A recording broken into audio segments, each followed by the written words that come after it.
आज तक तुमने डेरिवेशन तो किया होगा, लेकिन आज वो डेरिवेशन में एक मुर्गी को भी मैं लेके आऊंगा।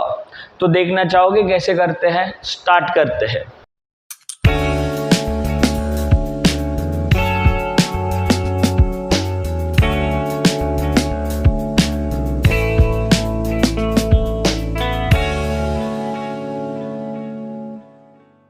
हाय friends, welcome back to my channel. आज हम लोग बात करने वाले एक बोर्ड्स के बहुत ही इंपॉर्टेंट डेरिवेशन के लिए, जहां पे पूछते हैं find the expression of the radius of the Bohr's orbit, and this is from structure of atom और एटम मॉलिक्यूल न्यूक्लियाई चैप्टर में से है, जो most of the time question में पूछते हैं कि एक्सप्रेशन डिराइव करना है बोर्स ऑर्बिट के लिए।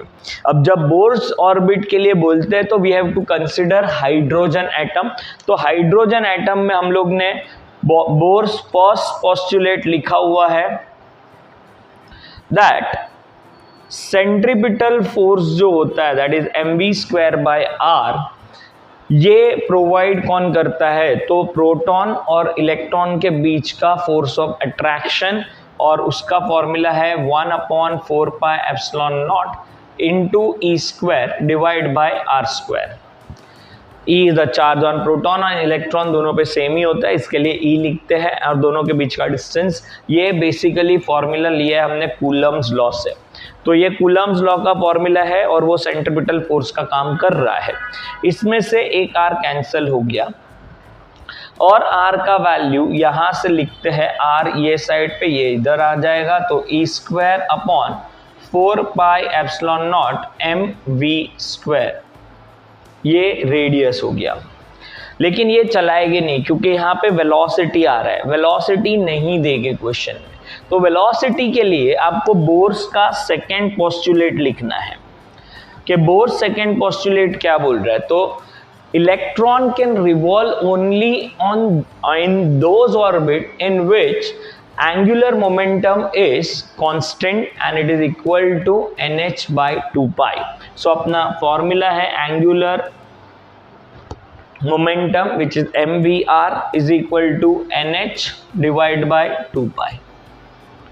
ये इसका सेकेंड पोस्टुलेट। यहां से v का वैल्यू निकाल लेते हैं तो it become nh divide by 2π, और v यहां पे रखा तो m और r दूसरे साइड चले गए। लेकिन यहाँ पे v² लिखना है मुझे, तो मैं v² लिखूंगा। v² का वैल्यू हो जाएगा n² divide by 4π² m² and r²। ये एक्सप्रेशन बन गया। अब ये मैं यहाँ पे सब्स्टिट्यूट करने वाला हूँ इसमें। So radius of the Bohr's orbit will be r equal to E² divide by 4πε0 into m, n² h² divide by 4π² m² r²। ये पूरा टर्म ऊपर चला गया, उसके पहले ये कट हो गया, पाई एक कैंसिल हो गया, एक मास कैंसिल कर लिया हमने। तो radius will be equal to, यहाँ से m बचा, यहाँ से r² pi m E² r² divide by, यहाँ से बचा है ε0 n² h², ठीक है। अब इसमें से एक R कैंसल यहाँ से हो गया, तो R का वैल्यू, अब वापस इसको इधर लेके जाना पड़ेगा। तो R का वैल्यू h² ε0 n², इसको थोड़ा सा उल्टा लिखा, divide by pi m E²। इसको याद कैसे रखते हैं? तो ये जो लिखा ना, ये है मुर्गी, अरे हैन, लेकिन क्या मुर्गी? तो 212 मुर्गी। 212 मुर्गी का मतलब क्या है? तो h के पास 2 पावर, इसके पास पावर नहीं, और n के पास 2 पावर।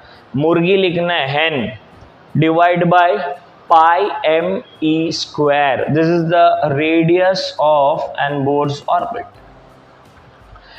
ये एक्सप्रेशन डेरिवेशन पूछते हैं 3 मार्क के लिए, तो make sure you write it properly so that you will get full marks. लेकिन फुल मार्क्स मिलने के लिए आपको इसके अंदर बहुत सारी बातें लिखनी पड़ेगी कि फर्स्ट पोस्टुलेट है क्या, सेकेंड पोस्टुलेट है क्या, सब्सटीट्यूटिंग इन वन, ये वो ऐसा करके लिखना पड़ेगा।